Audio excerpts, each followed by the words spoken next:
Hey listeners, thanks for dropping in. I'm Christy. And I'm Melissa, and this is Buried Motives, where we dig deep into the details of some of the most gruesome Dirtbag murderers.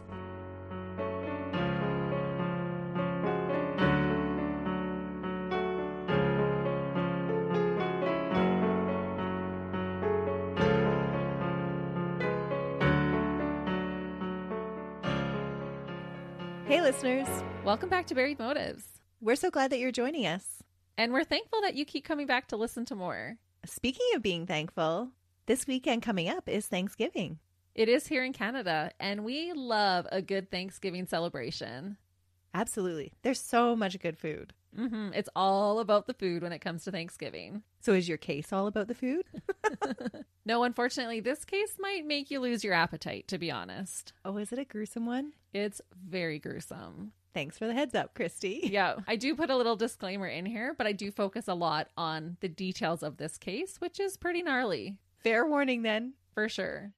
This case does take place over Thanksgiving weekend, but our dirtbag, as the title indicates, is anything but thankful. Oh, is he an entitled dirtbag? He is the epitome of entitlement. Oh, that is one of the characteristics that really just irks me. Me too. We ain't got time for that. Take your entitled little self somewhere else. It's really important to be grateful. It is. Mm-hmm.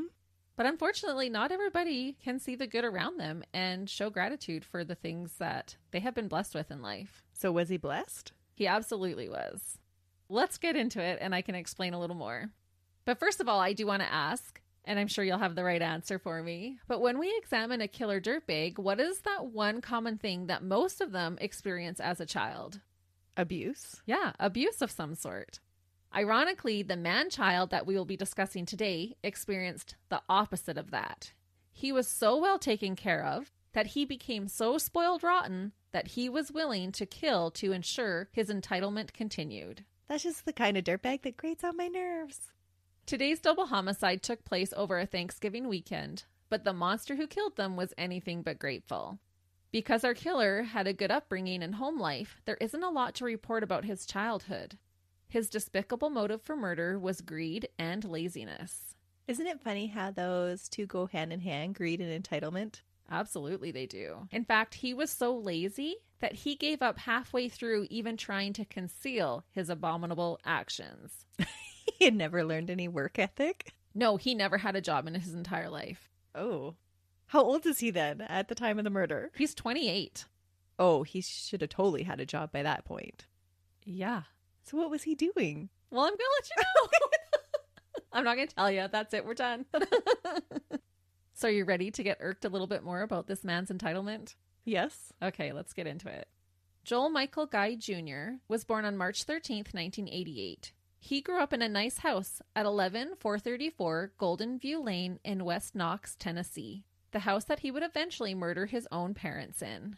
He didn't even have the trauma from moving from his original house? Like he lived his whole life in one house? He grew up there. I'm not sure if he was born in a different house, but this is where he spent the majority of his childhood, yes. Yeah, so he didn't like move around and Nope. had to constantly meet new people. Nope, total stable upbringing. He has this upbringing that other kids would have been envious of. As you may have gathered, Joel's father was also named Joel Michael Guy, and so everyone called Joel Jr. Joel Michael to avoid confusion. For simplicity, I will refer to Joel Jr. just as Joel and refer to his father as Joel Sr. Joel Sr. was born on February 10th, 1955. He was 33 years old when his son was born. Joel's mother, Lisa Madeir Guy, was born on August 6th, 1961, making her 26 when she gave birth to Joel. Our crime takes place in 2016. At this point, Joel Sr. and Lisa had been married for 31 years. They had a wonderful marriage, and others described them as true soulmates. So no skeletons in the closet came out after their deaths? Like it was this match made in heaven? It was a match made in heaven. They had a good marriage. There's no domestic violence or alcoholism or any kind of troubled home life for Joel as he's growing up. Wow. He's got two loving parents who love him and love each other, which can be rare nowadays. That is a feat sometimes. It's a real accomplishment. Mm-hmm. Joel Sr. had 3 daughters prior to him and Lisa getting married. But Lisa fell in love with them as well when she married their dad. Joel was born after they were married and was the only child that they had together. Reportedly, Lisa and her stepdaughters had great relationships, and the girls really grew to love their stepmom. That's not how the fairy tale goes, Christy. There's no evil stepmother in this. It's a picture-perfect family. Joel Sr. and Lisa were living their best lives. They had the house to themselves and were making plans to retire. They had a dog named Jake, whom they adored, and they loved spending time as a family, especially with their grandchildren. The loving couple were described as being compassionate, kind-hearted, and both having great senses of humor. They spent a lot of time doing things together and really enjoyed doing things outdoors and on the water. Joel Sr. was a pipeline engineering designer. Lisa had stayed at home to raise the 4 children and then worked as an accounts payable administrator. Lisa and Joel Sr. were excited to be starting the next chapter of their lives. They were ages 61 and 55 at the time of the murders and were getting ready to retire. That just sucks. I know, this is so unfortunate. Because you look so forward to retirement. Like, that is when we are going to live it up. And they're younger to retire, 61 and 55. They still have a lot of good years ahead of them to spend with one another. And they were active and in good shape to be able to do that. That just makes it that much more tragic. It really does. As I mentioned, the couple were already empty nesters. All their children had moved away from home. The girls were all doing well and making lives for themselves.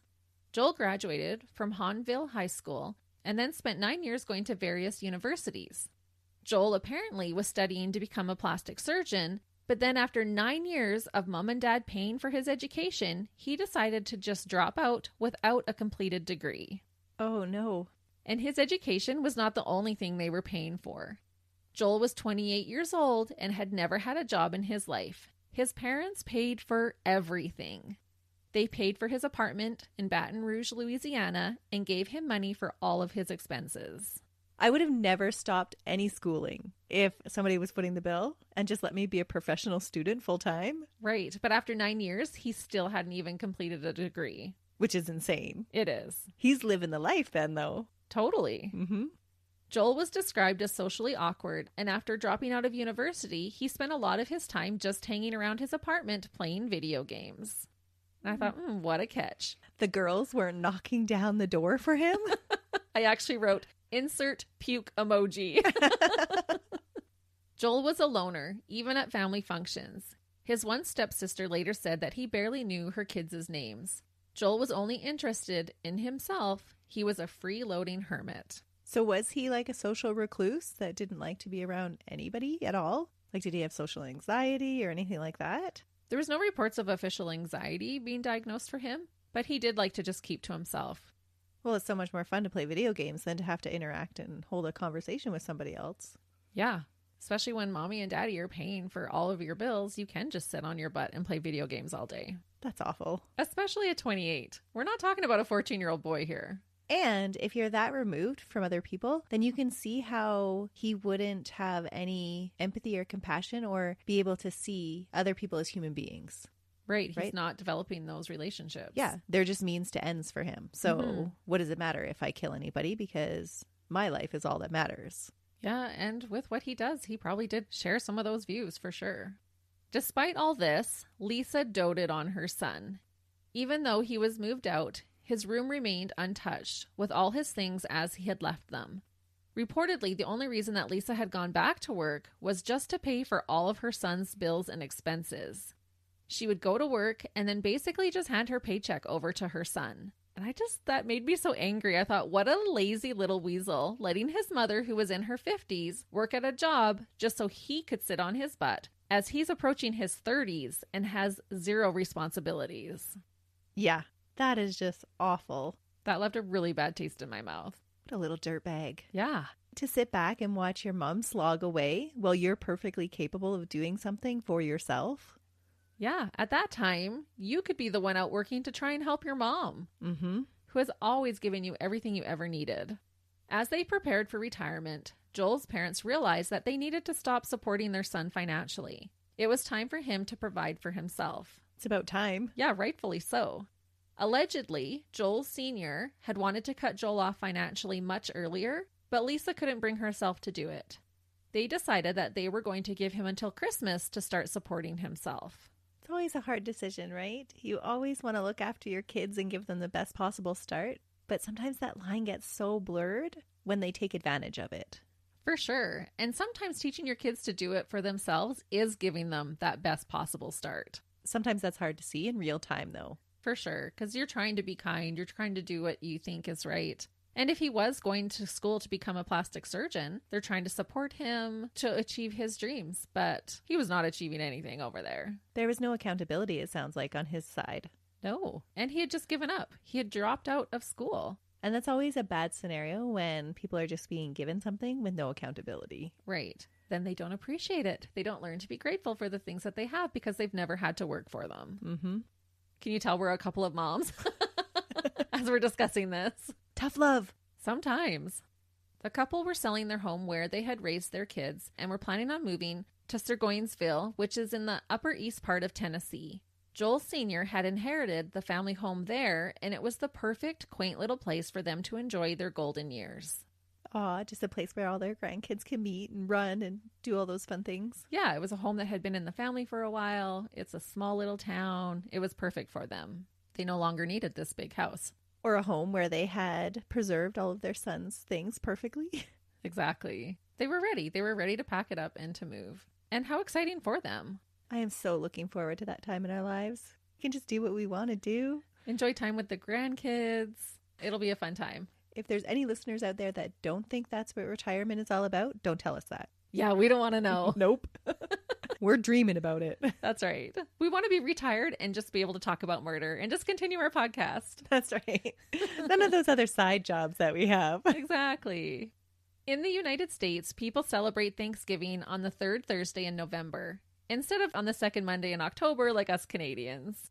Our harvest time is just different. Mm-hmm. The Guy family had made plans to celebrate Thanksgiving on Thursday, November 24th in 2016. All the kids were planning on coming home to enjoy time together. Even Joel had agreed to make the 9-hour trip from Baton Rouge, Louisiana to Knoxville, Tennessee to attend the dinner. And I'm just going to note that there was one report cited that the dinner was on the 23rd, that they had done it a day early. So that could be a possibility, but most of them said it was the 24th. So that's what I'm going with. The family didn't know it yet, but sadly, this would be the last time they would celebrate any holiday all together. That is sad. One of Joel's sisters later said that during their get-together, Joel was giving away a lot of his belongings that were left in the house to his nieces and nephews. She thought this was weird since he rarely spent any time with them and never made an effort to get to know them even. Which was totally out of character for him because he's greedy. Yeah. Can you imagine his sisters thinking, finally, he's thinking about others, like he's trying to make a connection? Yeah, she would have thought this was a positive thing. Mm-hmm. Like, oh, he's actually a little bit more chipper this time and talking to my kids and giving them some of his items that he's never going to use again. Mm-hmm. One of the sisters also reported to going outside for something and seeing 2 large Rubbermaid totes in her brother's back seat of his car, but didn't really think anything of it at the time. None of the sisters reported afterwards noticing any type of red flags or reason to be concerned about their baby brother or their parents' safety. Everything seemed normal. After the celebration, the 3 daughters and their families headed home, but Joel decided to stay and visit for a couple of days. Since he had driven 9 hours to get there, no one would have suspected the real reason why he wanted to extend his visit. So he had pre-planned all this? Mm-hmm. Well, obviously with the totes in the back of the car. Yeah, it is definitely pre-planned, and we'll give evidence as to why we know that for sure. Okay. And nobody would have thought it was weird. If I drove 9 hours to go visit my family, more than likely you're going to spend a couple of nights. Yeah, you're not just going to go up for the day. Yeah. On Sunday, November 27th at 3:30 in the afternoon, Joel was seen on security footage at Walmart in Knoxville purchasing first aid supplies. Things like ointments and bandages. One of his hands was clearly seen in the video already wrapped up in bandages. He was also seen purchasing isopropyl alcohol and hydrogen peroxide. On the same day, Joel drove all the way back to Baton Rouge and had fairly severe injuries on his hands treated at the university's student clinic. One of the worst cuts was to his left thumb. It went extremely deep. All very suspicious. Mm-hmm. So we're going to skip ahead now for a moment to the Monday after Thanksgiving. So we know he showed up for the dinner. They had the dinner. Sunday, he was seen on the Walmart security footage, and then he drove back to Baton Rouge. And now we're going to Monday. No one was concerned about the guys until Lisa didn't show up for work on November 28th, so on Monday morning. It wasn't in Lisa's character to not show up for her shift without explanation. Her fellow employees were rightfully concerned. When they couldn't get in touch with her, they called the police and asked them to perform a welfare check on Lisa and her husband. Isn't that always so odd? You always have like these sneaking suspicions or these wild ideas. I know I do at least, where somebody doesn't show up and you're like, oh, something bad must have happened. And you're always thinking in your head like, no, I'm just making all this up.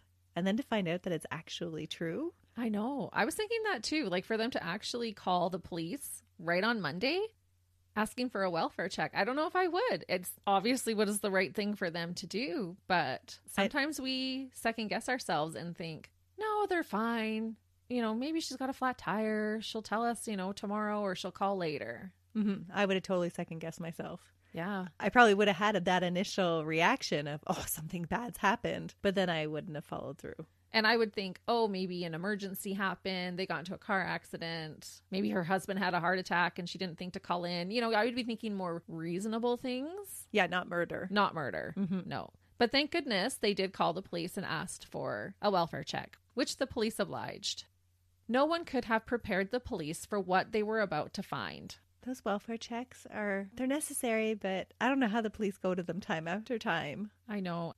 Knox County Sheriff's Office Detective Jeremy McCord said about what they discovered in the guy's home that it was, quote, the most horrific thing I've ever encountered in police work in my life. There is video footage of the police inspecting the home of Lisa and Joel Sr., and what they found was beyond disturbing. So this is where I was going to put in my little warning that I am about to share a lot of detail about the crime scene and murders for this case. I'll start by describing parts of the videos. There is one video of the body cams while the officers are walking through, and then there is one where the forensic expert walks through and narrates to the jury an explanation of the crime scene during the court. For this one, you can watch a split screen. One side is of the crime scene, and the other is of Joel sitting in the court while the footage is being played. And he sits there almost showing no emotion. He casually scratches his nose, takes a drink of water, writes stuff down, and stares blank-faced with sinister-looking, bulging eyes. He has this terrifying, psychotic look. I'll post a picture on our social media of the look I'm describing that he often is shown having throughout the trial and the investigation.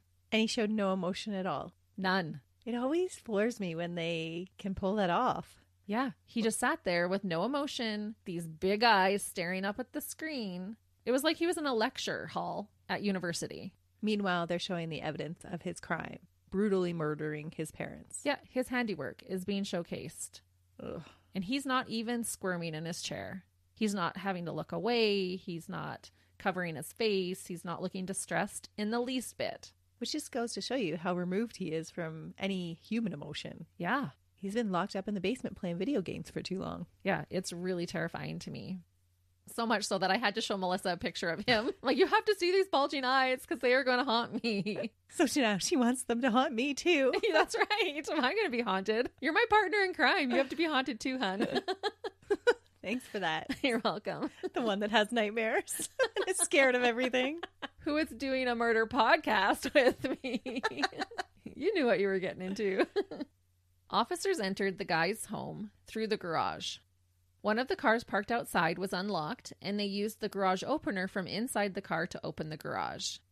As they entered, they could immediately feel heat emanating from the house and could smell a super strong scent of chemicals mixed with the stench of death, which is never a good sign. No. Reportedly, some of the staff who had to go through the home later were unable to physically stomach the smell. The smell of chemicals mixed with the smell of blood is just so disturbing and wrong. It just turns your gut. Yeah, I can't imagine that vile smell. As they entered the home through the garage, they walked into the kitchen eating area. Immediately, there were visible bottles of cleaning supplies like bleach, garbage bags, and baking soda sitting on the floor. The kitchen table is to the left of the bottles, and amongst other items on top of the table, you can see a hammer and a man and woman's wallet just sitting there side by side. There's the purse, but the wallet has been removed from the purse, and the two wallets are just sitting beside each other on the table. I'm guessing with no credit cards or money left in them. Exactly. The main floor of the house kind of makes a loop. So all the rooms are connected. You kind of have that central piece in the center, and then you can walk around. So I'm going to describe what it looked like as they're walking around this loop. So if we start at the table area and go to our right, we go into the kitchen. And then from the kitchen, there's a little formal dining area, which leads to the entrance where the main door is. And then from there, you offshoot to the living room and then back to the table area. So you just make this big circle. Okay. And is it the staircase to upstairs is kind of in the middle of the house? The staircase is by the entrance. Okay. Yep. Plus, there's an offshoot of a half bathroom and an office as well off of those rooms. Okay. I can picture that layout. Yeah, it might sound confusing, but I am going to kind of walk you through it. But I thought I'd just kind of give you an idea. As they walk through the kitchen on the right, you can see a giant-sized stock pot sitting on top of the stove. Police said the burner was turned on and whatever was in the pot was still simmering. Ew. We're going to come back to all of this evidence, but I just want to explain it first. They continue through the kitchen into the formal dining room. There are multiple guns sitting out on the table. It was later discovered that they were there just for backup. From the formal dining room, they walk into the house's main entrance or foyer. You can see bags of groceries strewn about just inside the front door. The bags still contain certain items that should have been placed in the fridge, but were instead laying on the floor to spoil. Amongst these items were things like bacon, sausage, and ice cream. So the groceries had never been put away. There are enough groceries on the floor indicating that it would have taken at least 2 trips to get them inside the house, because there was some cases of beer and things where they couldn't have carried that in all at once. There is a thermostat in the entrance that is set at 90 degrees Fahrenheit, so that's 32 degrees Celsius. From the entrance, they walk into the living room area. There is a back door that is missing a doorknob. Later, they discovered that the back knob had been installed on the front door, possibly to hide evidence. What? Because you have to remember, he got lazy and left before he had finished, so he's not quite done cleaning up his crime scene. That's an interesting thought process for him. It's very odd. You can see just the hole there, the sun shining in through it. Where he took the knob off, put it on the front door. Right. As they go upstairs, they start to notice some reddish-brown staining on the carpet.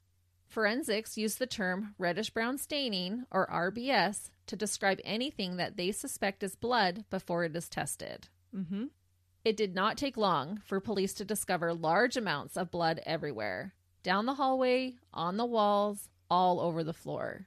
At the small landing at the top of the stairs, there was a large amount of RBS, blood-soaked clothing, scissors, and buckets of chemicals.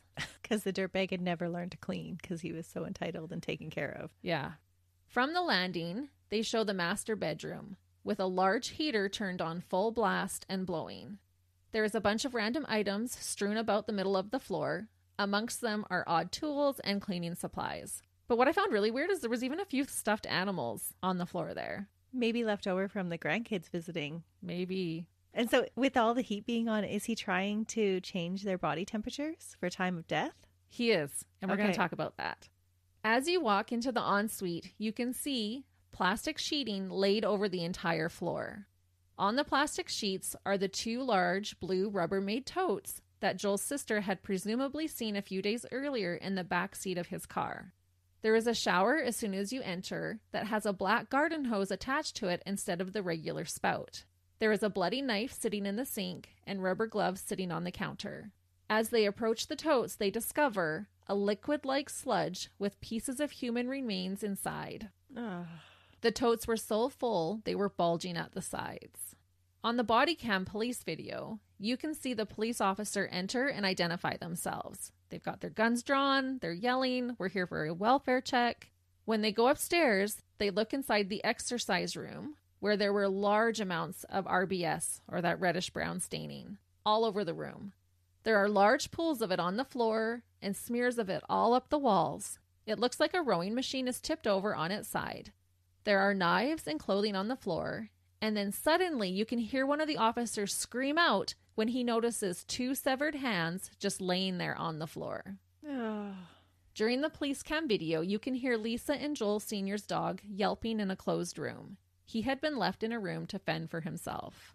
But someone ends up taking the dog. The dog is fine. I cannot even imagine how horrific finding this scene would have been for the officers that were called to perform a welfare check on the guys' home. We'll come back to some of these details as I explain to you what transpired over the holiday weekend, that should have been filled with love and gratitude. Oh, it sounds like a massacre in there. Yeah. So let's go back now to the start of Thanksgiving weekend and hopefully fill in some of these pieces.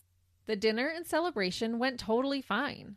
Joel's sisters did not notice any type of angst coming from their little brother.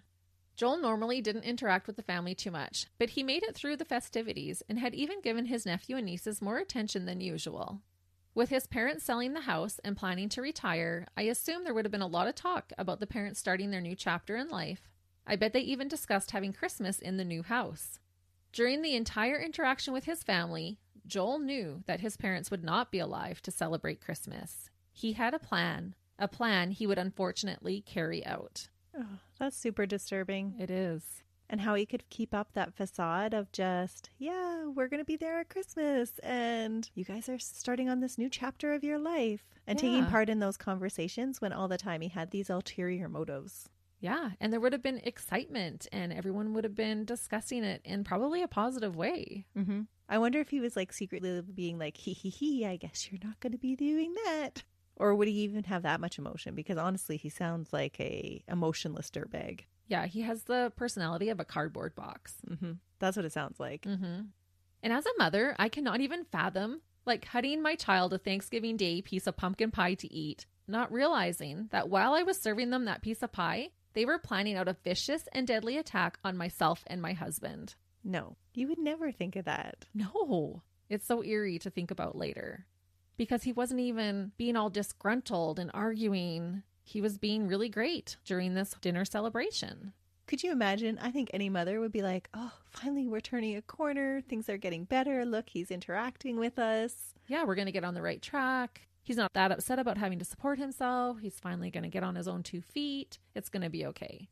I couldn't imagine as a mother. No, I can't imagine being murdered, but to be murdered at the hand of your child, I don't know if there's anything worse. It's just wrong. Originally, Lisa and Joel Sr. were going to wait to tell their son that they were cutting him off financially and that he would have to finally put on his big boy panties and get a job for the first time in his life. It's not known exactly when he found out, but he was well aware of what was to come. My guess is probably when they listed the house. But he did know for sure that they were cutting him off. He did know. He knew prior to coming for Thanksgiving that they were going to be cutting him off. I just don't know the exact time that they told him. Right. And would it be big boy briefs? Nope. I put in big boy panties and I'm leaving it in there. I was going to say big boy pants. And I'm like, nope, he gets panties. That was not a typo. That was purposefully. Okay. Joel had grown accustomed to the freeloading lifestyle and had no intentions of earning the things that he enjoyed in his life. Joel knew that his mother had a life insurance policy for $500,000. He also knew that if his father was alive, he would have to split it with him. His other sisters. I think it was just between him and his dad for this. Oh, interesting. Yeah. Okay. Because the sisters would have also got from their biological mom. Joel Seniors would have went to all of them. Yeah, that's what I'm thinking. Okay. He knew that if both of his parents were deceased, or if his mom was dead and his dad was a missing suspect, he would get the cool $500,000 all to himself. He's going to try and frame his dad? Mm-hmm. At the beginning. But he didn't follow through on his plan. No. Because he's lazy. Exactly. Mind you, what he does is quite elaborate and would have taken a lot of strength. Would have been easier to get a job, Joel. Just saying. But jobs are so long-term, Christy. I guess. Instead of bringing green bean casserole with him to dinner, Joel instead brought with him items to assist in killing his loving parents and items to help him get rid of the bodies. So he had totally planned this out. He had. Lisa and Joel Sr. must have been excited to have their son say that he was going to spend a few extra days at the house with them.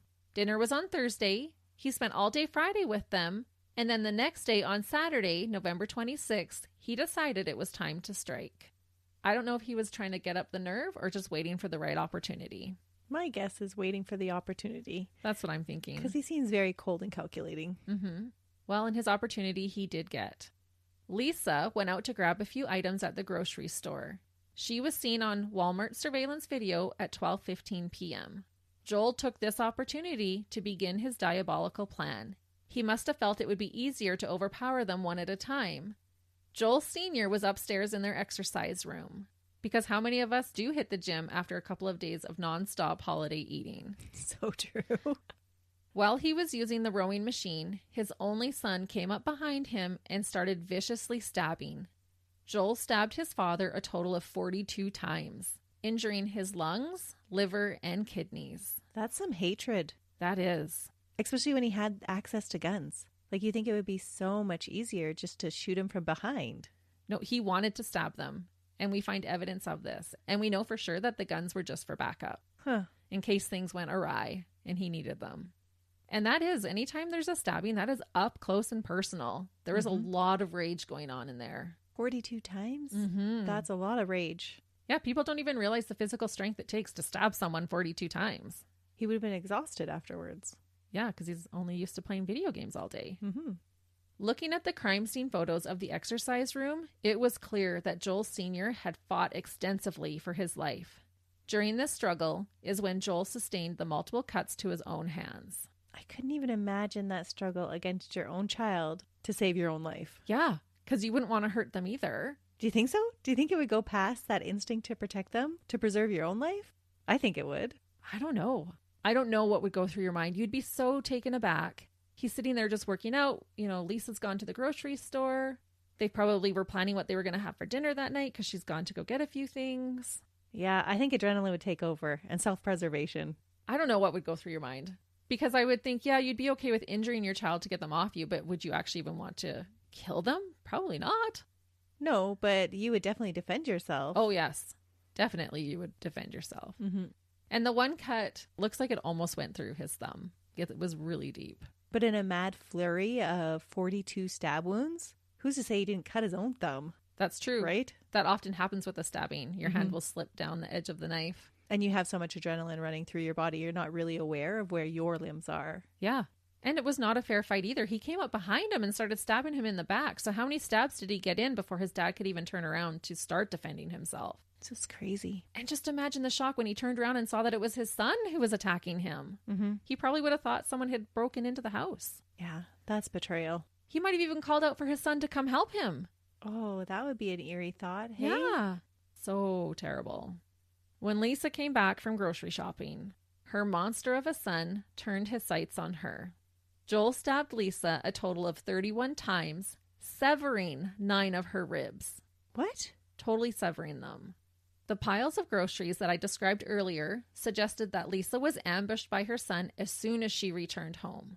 And what is believed to have actually happened, that as soon as Joel's mom came into the house with her groceries on that second trip, he hollered down to her and was like, Mom, come quick. Come upstairs. Something's happened to Dad. And so out of worry for her husband, thinking maybe an accident, maybe he's had a heart attack or something, she runs up the stairs and is greeted by Joel, ready to kill her.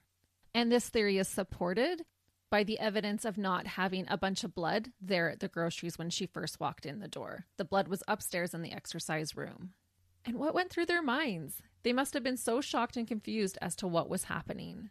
After brutally stabbing both of his parents to death, Joel began the second part of his sadistic, evil plan.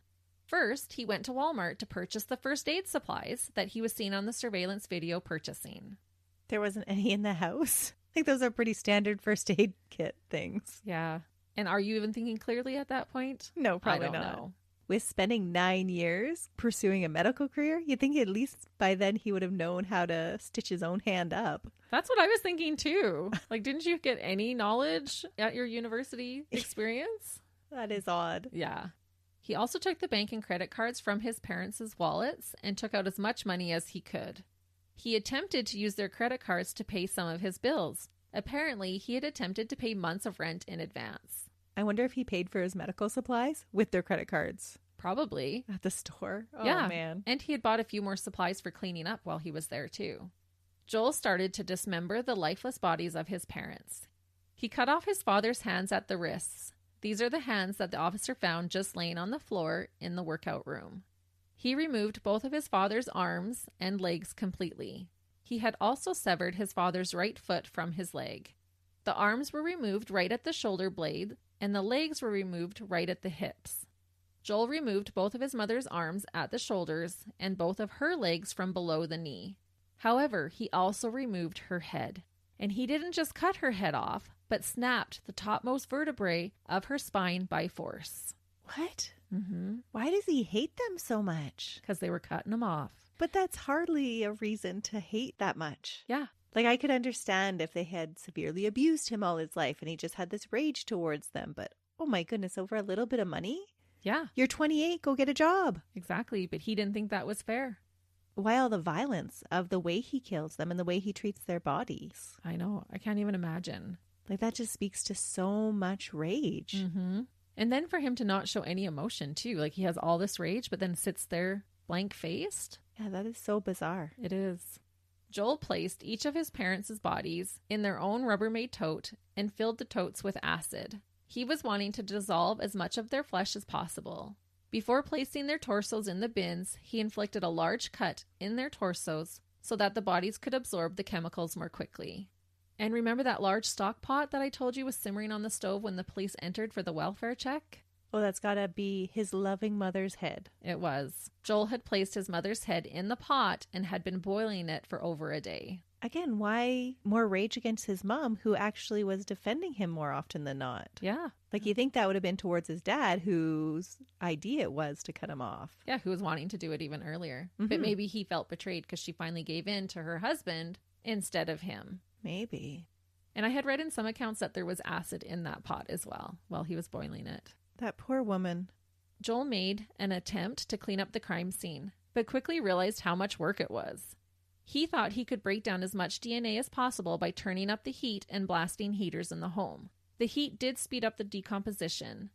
One of the officers who first entered the scene later said, quote, "I will never get those smells out of my head or my dreams." No, and smells one of those lasting memories. Lifelong sentence of PTSD for that officer. Absolutely. For a lot of the people that were involved in this case. I think because getting rid of 2 bodies was so much more work than the lazy, rotten Joel had bargained for, he just cranked up the heat, left the pot simmering, and drove home to help establish his alibi. My guess is that he was planning to go back later after everything had liquefied even more. Some people also believe that the severe cuts to his hands made it especially hard to clean up the gory scene, and he went home to wait for his hands to heal before returning to finish the job. That would hurt, using acid on fresh cuts. Oh yeah, I can't imagine. But good. I hope it hurt. Yeah. Regardless of why he left halfway through the cleanup, prosecutors described the scene later as a diabolical stew of human remains. You know what it makes me think of? The Naganya from... Your cult case that you covered. Yeah, from the narco-Satanists. Yeah, I just cannot even imagine how someone can do this to a human body, especially someone that you love. These are your parents. Yeah, that is bizarre. It takes a special kind of evil to do something like this. Because so many dangerous chemicals were used in the crime, the Knox County Sheriff's Office had to call in a hazmat team to help process the crime scene, which took all day, night, and part of the next day. I also want to point out that Joel spent the night in the house with his deceased, dissolving parents before leaving for home on Sunday. And before he left, he scheduled his mother's phone to send him a text message later while he was in Louisiana to try and prove that they were still alive after he returned home. Oh, he had thought this through a little bit. He really had. At first, Joel was not a suspect in the murder of his parents at all. That was until they found the most damning evidence I think ever found at a crime scene. Joel had left his backpack at his parents' house. Inside his backpack, in the room that he had been staying in, was a book, How to Kill Your Parents. Yes! What? Honestly! No way. Police discovered a notebook. Inside this notebook, Joel had written out an elaborate plan to kill his parents and how to get away with it. He had 9 years of note-taking. Yeah, this does really remind me of what he would have done in school. Mm-hmm. This notebook was referred to as the Book of Premeditation during the trial. His notes are 5 full pages long, so I won't read all of it, but I'll share with you some of what he wrote. That's so disturbing. Mm-hmm. But honestly, dumbest dirtbag. But we have to remember he wasn't finished. He was planning on coming back. So he just kind of left it. I'm going to go home, get my hand stitched up. People can see me that I'm here, and then I'll go back and finish. How did he not anticipate that his parents were going to be missed? Yeah. Like, your mom is working to pay your bills, honey. They're going to notice when she doesn't show up at work. So smart, but so dumb. Yeah, and thankfully, he was dumb. Joel had written out lists of things he needed to perform the murders. He said things like, quote, Get killing knives. Quiet, multiple. To make small pieces. Kill him with knife. Clean up mess before she gets home. Kill her with knife. So this was all just kind of in like bullet points. I watched a video of a psychologist analyzing this case, and he noted that it was very odd that Joel referred to the knives as killing knives. He said it was comparable to someone saying in a DUI case to first purchase drunk driving alcohol. So it was very odd that he had called them killing knives instead of just get knives. Was he inferring that he totally knew that this was wrong because he was already labeling it as something that was wrong? He didn't really elaborate too much, but just said that this is very odd behavior for someone to write killing knives. It was almost as if he didn't want to get in the middle of the act and find himself accidentally holding a butter knife. Like he had to specify, I need killing knives. It's interesting. Very odd. Joel also referred to the spots where he killed them as her killing room and his killing room. So he had even planned out where he was going to kill them. Not necessarily, but when he was talking about the cleanup, he wrote, quote, does not matter where they're killed, just get rid of bloody spots to prevent evidence of time of death. And then in brackets, he wrote, not the mattress or couches. He also said, get plastic sheeting for disposal process. Along with the knives, Joel wrote, quote, get sledgehammer, crush bones, bring blender and food grinder, grind meat. Oh, Christy. I know. I told you this was a bad one. He also wrote, quote, flush chunks down toilet, not garbage disposal. Bring bleach, denature proteins. Get plastic bin for denaturation process. He wrote out his plan to placing the body parts in chemicals and to, quote, turn heater as high as it goes to speed decomposition. Turn heaters up to 90 degrees to melt fingerprints and dry everything. He indicated that the bodies dissolving in acid would make it harder to determine time of death, which would help him establish an alibi. There was a section of his notes titled Assets. Under this, he wrote about hiding his father's body to collect the insurance money. He wrote, quote, money is all mine. I get the whole thing. He also wrote, quote, he's not alive to claim her half of the insurance money. All mine, $500,000. With him missing or dead, I get the whole thing. What a dirtbag. And it just sounds so juvenile. Money is all mine. I get the whole thing. Yeah, I have to keep reminding myself that this is a 28-year-old doing these things, not a 14-year-old. Yeah, this is a 28-year-old man. So his motive for murdering his parents was clearly money and maybe revenge for getting cut off. How could you put a dollar value on their lives? That is so wild. Joel also made notes on trying to frame his father for his mother's murder. He wrote, quote, cut off his arm and plant flesh under his fingernails. He also said, quote, use sodium hydroxide to destroy his soft tissue and soften bones for transport. Based once every hour to accelerate. I know why he was planting tissue underneath his dad's fingernails to make it look like he murdered his wife. But then where was he expecting this to be found? I know. I thought that exact same sentiment. That doesn't work out. No, it doesn't make sense at all. But this is what he was thinking at the time. And he doesn't follow everything to the T. I think these are just, he's brainstorming. These are the things that he's planning. But I also think maybe at the beginning he was planning on just hiding the father's body. And I'm not sure why he decided to dismember and do all those things to him as well. Because he went to town stabbing him. That's what I mean. It's just a special kind of evil to actually want to do this to their bodies.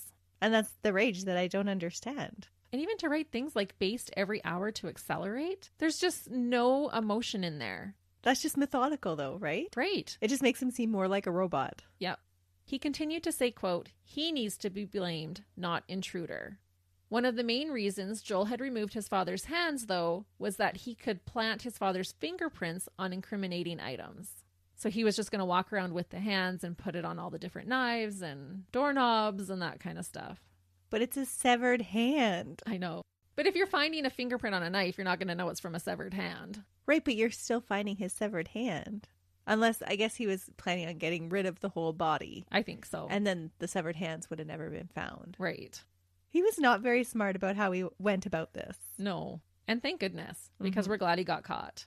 About getting rid of the bodies, he wrote about pouring bleach on the bodies and putting his mom in the shower under running hot water. He also wrote about dousing the entire house with bleach. I won't read more of his notes, but I'm sure by now you get the idea. My thought with this was that he was almost making notes like he would have in school before carrying out some type of project. It is shocking how he could make these lists with no emotional connection, and when he wrote something like grind meat, he was talking about the two people who gave him life, supported him, and helped him in every aspect of his day-to-day dealings. Well, they're just dollar signs to him. Yeah, I just don't get it. After finding this book of premeditation, police acted quickly, and the FBI New Orleans Division arrested Joel in his apartment parking lot in Baton Rouge on Tuesday, November 29th at approximately 3:45 p.m., the day after the welfare check. Joel had tried to flee his car, but police were able to stop him. That's within 24 hours. That's pretty impressive. It was. But what a gold mine to land on this backpack with this written out. It would obviously put you to the very top of the suspect list. And he isn't even trying to hide. Like, he's hanging out at his apartment. Well, he's trying to establish an alibi. This is a total wrench in his plan. This was not in his little book of premeditation. There was no time frame as to, I need to have this done by this and this. He thought he was going to get away with it. He thought, I'm so smart. I'm just going to pull this all off and look how much planning I've done. It's going to go off without a hitch. Not thinking he was going to get caught in the middle of it. So crazy. Because Joel had crossed states, his arrest was orchestrated by the FBI New Orleans Division, the East Baton Rouge Sheriff's Office, and the Knox County Sheriff's Office. He was first detained in Baton Rouge, but was then extradited to Knox County. When police inspected the car, they found a jerry can for gas and a meat grinder in the trunk. Oh. So he was going to bring that back to his family's home with him. Yeah, and then set the house on fire. After using the meat grinder. Police could also clearly see deep cuts on both of Joel's hands, along with bruising. There was zero doubt that this double homicide was premeditated. Police were later able to find proof of Joel purchasing items he needed to carry out his vile plan weeks before he did it. He purchased many knives, the containers, different chemicals, and plastic sheeting. On November 7th, he purchased muriatic acid, Clorox wipes, and food-grade hydrogen peroxide. All with his parents' money. Exactly. Ugh. Which just makes it worse. Mm-hmm. It's just insult to injury, isn't it? On November 18th, he purchased extension cords and a timer from Home Depot. The timer was believed to be purchased in his plan to create a fire in the house after the bodies had finished dissolving. Joel also bought a bleach sprayer and a marine-style knife. One disturbing part to me was that he waited until he was in Knoxville to buy the containers that he later placed Lisa and Joel Sr.'s bodies in. Yeah, because I don't want to have to carry those around too much. They're big. And they're going to take up space in my car. Yeah. And I question, how do you continue to buy all these things and your brain doesn't ever tell you that what you're doing is wrong? My guess is that he was just so spoiled rotten to his core and so lazy that he likely felt his parents deserved it for cutting him off. He totally did. Yeah. What a loser. Entitlement. Exactly. It's not good. It's not. And entitlement is different than standing up for yourself. Entitlement is not good. So the first video that they were able to see him purchasing stuff was November 7th. So that's like 3 weeks before the murders. Joel was charged with the murders of both of his parents. He pled not guilty and did not go for the insanity plea. His trial started near the end of September of 2020. It was during the first year of COVID, and so you can see Joel wearing a face shield during most of the trial. During the trial, the jury had to see all the gruesome crime scene photos, as well as view that 30-minute video of the crime scene explained by Sandy Campbell of the Knox County Sheriff's Office. It was parts of that video that I described to you earlier. I would have had a hard time as a jury member watching that evidence and then watching his reaction to it and not already forming an opinion that he was totally guilty. For sure. And in the judge's statements later, that totally rubbed the judge the wrong way too. An expert testified that it would have taken substantial time and effort to dismember two bodies the way that Joel did. It was reported that Joel was seen yawning and even smirking while details were being given to the court. The defense tried to argue that because no fingerprints were found on the notebook, that maybe the book did not belong to Joel, even though it was found in his backpack and the handwriting was analyzed as a match to Joel's. I honestly think that they knew that Joel was guilty, and how would you ever be able to prove otherwise? They reportedly had submitted zero evidence to support his innocent plea, because quite frankly, there wasn't any. Yeah, and that just seems so childish, like, oh, it wasn't mine. Mm-hmm. Somebody else put it there. Exactly. I'm holding it for a friend. Yeah. prosecutors were able to prove that the motive for the murder was for financial gain. Allegedly, he continued to try and claim the insurance money even after getting arrested. What? Uh-huh. Okay, that again makes no sense. He knew his father wouldn't be able to collect the insurance money had he been implicated in his mother's death, but yet now he's implicated in his mother's death and he's trying to claim the insurance money? But he's claiming innocence. So before he gets convicted, he's like, I better get this money. That's so crazy. Mm-hmm. Joel's sisters testified during the court that their parents were going to be cutting Joel off financially that coming Christmas after the murders. During his trial, Joel asked the courts that if he was found guilty to please give him the death penalty instead of life in prison. But he also made a note that this is not an admission of guilt. Just if I'm found guilty, I want to be put to death. And my guess is that he was just too lazy to want to do prison. But I do always find it interesting how some murderers ask to be executed, like in this case, but in other cases like Lisa Montgomery, who I just covered, fought to try and get her death penalty overturned. I thought, what would you want? I think I'd go with life sentence. Yeah, I think I would too. But at the same time, that might be a worse penalty than death. Maybe, but there would always be the hope that maybe I could get it overturned. That's true. And so I don't know if I would give up that hope so readily. Yeah, and I think he was just like, this is going to be too much work. I don't want to be in prison, so I want the death penalty. I can't live without my video games. Yeah. The prosecution did not seek the death penalty, and I wondered if it was because they knew that that's what he wanted. Joel's trial only took 4 days. I think it goes without saying that Joel was found guilty.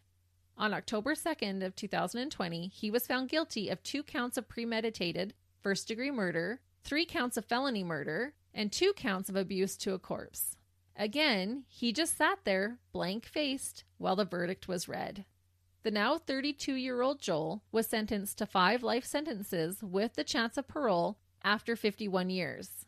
However, he was sentenced to serve his life sentences consecutively, so there is no way he will ever be released, unless he lived to be hundreds of years old. And rightfully so. About his sentencing, the District Attorney General said she was pleased. She said, quote, "My office asked for and obtained consecutive sentences to ensure the defendant would never be released from prison. I hope that the citizens of this community feel safe knowing this offender is off our streets forever. And I hope that the sentence imposed today provides some measure of closure for the family that has been torn apart by these horrific acts." During the sentencing hearing, Judge Sword said that Joel Guy Jr. was, quote, "sick and depraved," and that a sentencing of 300 years wouldn't be sufficient. The judge continued to say, quote, "I don't see potential for rehabilitation of Mr. Guy. I was watching him during the trial. He showed absolutely no remorse or despair over seeing what he had done. He also said that Joel's crimes were pure evil overkill.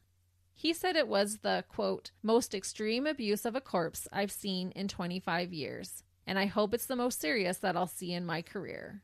Yeah, you would never want to see something like that again. Mm-mm. So it even irked the judge that he just sat there emotionless. Joel is currently serving his sentence at the Northwest Correctional Complex in Tiptonville, Tennessee. Unsurprisingly, being the spoiled brat that he is, Joel has already caused commotion in prison. Soon after being convicted, Joel wrote a letter stating that he wanted to hurt the inmate that he had to share a cell with.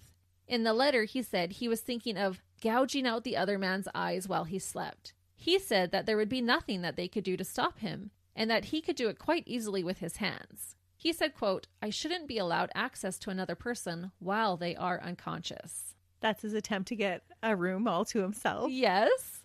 And so Aw. the officials did not fall for his act. They believed that he was just trying to manipulate them into getting his own cell. And so far, his cellmate has been perfectly safe sharing a cell with Joel. They should put him in with the biggest, baddest, scariest guy. Yeah, they absolutely should. Mm-hmm. To end, I want to share some statements from Joel's remaining family members.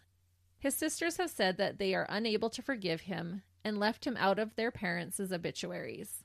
One of the sisters said, quote, "I rest easy knowing that God is okay with my choice not to forgive someone who murdered my parents." Another sister apologized to everyone involved in the case for having to see all the horrific things inside her parents' house. She said, quote, "I am very sorry that this evil had to come into their life too." Joel's nephew gave a victim statement that read, quote, "After the day that my pawpaw died, that I looked up to like a dad. I knew that life would never be the same, that you can't even trust your own family, that you have to watch your back with everyone around you. That's disturbing from a child. So sad. And the last thing I'll leave you with is a statement from one of the sisters about their parents, Lisa and Joel Sr. She said they were wonderful people who loved her half-brother. She said, quote, "They were larger than life. They were so happy and such really good people." And that is the story of the sick and demented dirtbag who was so unbelievably lazy and spoiled rotten to his very core that he brutally murdered and mutilated his own parents instead of acting like an adult and getting a job. The worm of a man, Joel Guy Jr. What a dirtbag. Mm-hmm. And I know we've said this before, but I always find it so interesting that when we talk about victims, when their lives are cut short, they always talk about how they were larger in life, they lived life to the fullest, and it always makes me wonder, did they know? Did they somehow know that they just had to pack everything in that they could? Maybe subconsciously. Yeah. I never really thought of that, but it's true. We hear that a lot. And thankfully they did, because they should not have been cut short at 55 and 61. They had a lot of beautiful years ahead of them. Their best years. Yeah. Yeah, that's sad. What an ungrateful little turd. You're right. He is a turd. I don't know a better word for him. Like, dirtbag is just not enough. No. After his parents so lovingly took care of him, and all because he didn't want to get a job, he did horrific things to them. Mm-hmm. And like you said, it was his entitlement that spurred on that rage because he felt entitled. He felt he deserved it. And so he was getting his revenge. That's why it's so important to always take the time to be grateful for the things that you have. And no matter what situation you are in, there is always something to be grateful for. Absolutely. So listeners, we hope you have a wonderful Thanksgiving celebration. Enjoy your families. And again, we are very grateful for you. Until next week. See ya. Bye.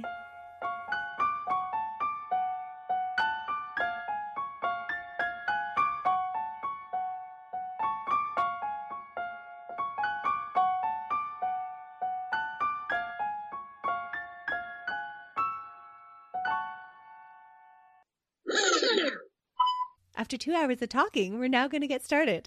I know. And we got together earlier because we got things to do, people to see. All right, dude, let's go. Well, apparently Melissa's not cool enough for me to use the word gnarly. Gnarly is fine. Sir Goinsville. I thought he was shutting off. Stop. That was amazing. Your phone's possessed, I think. It's an airplane. That's the first time we've had to wait for an airplane. We got planes, trains, and automobiles. That's right. Living on the edge. We're in a weird mood today, you guys. Okay, no, I better take that out. Yep. Scratch all that. Blame it on our weird mood. We are in a weird mood, aren't we? Does it feel weird? Whose ringtone is that? That's mine. I know, but Oh. For who? No kidding, it's yours? Whose ringtone is coming from your phone? I love me some RuPaul. Every time you say the guys' house, I'm like, but there's a girl too, Christy. I know. Total of 31 times. 31.9. The Ngunga. Oh my goodness. I know how to say it. Hold on. Obviously, again, he had never watched CSI. And the handwriting was analyzed. Let me try this again. Analyzed? Yep. Analyzed. I can just create new words. Neologisms. He is a stinky turd.